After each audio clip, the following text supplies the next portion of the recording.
Revisit. So, running in the rain.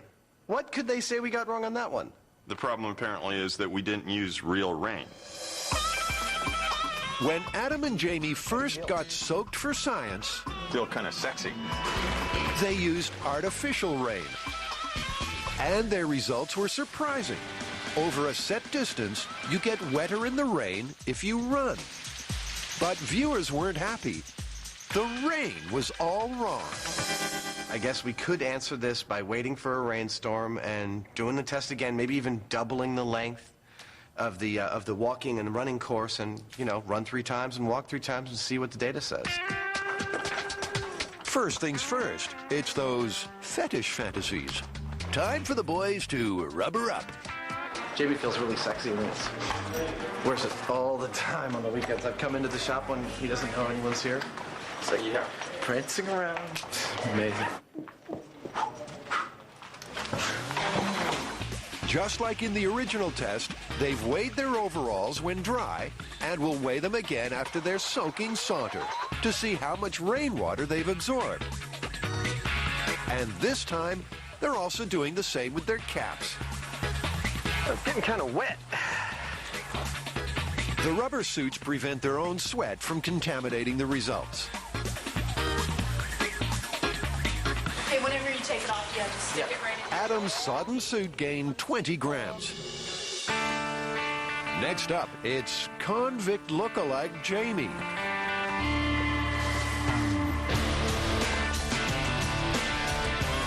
To silence their critics, the Mythbusters keep walking the walk.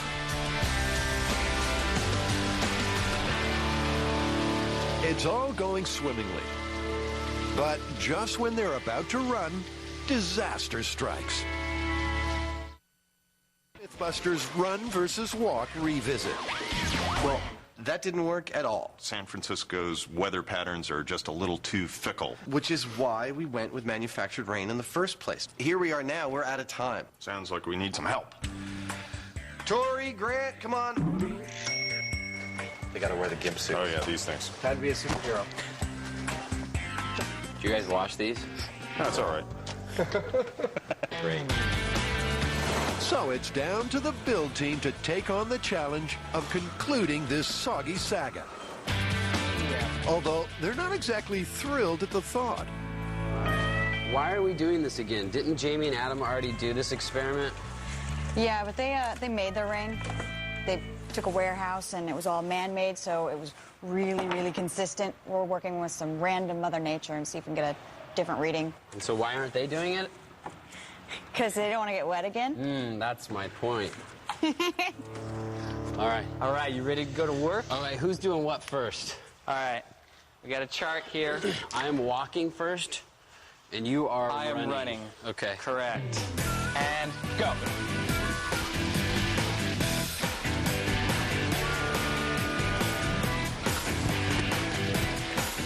And stop. The suits are off and weighed. And the result? Tori's gained 10 grams in his 24-second walk, and Grant's went up by 8 grams in his 10-second run.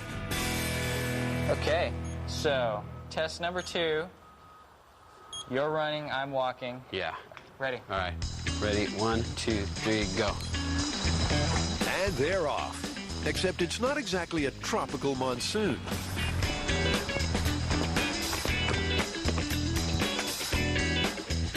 With the weigh-in, Tori's in for a surprise. It's lighter than before I went out. How is that possible? It's just not raining hard enough to overcome the margin of error.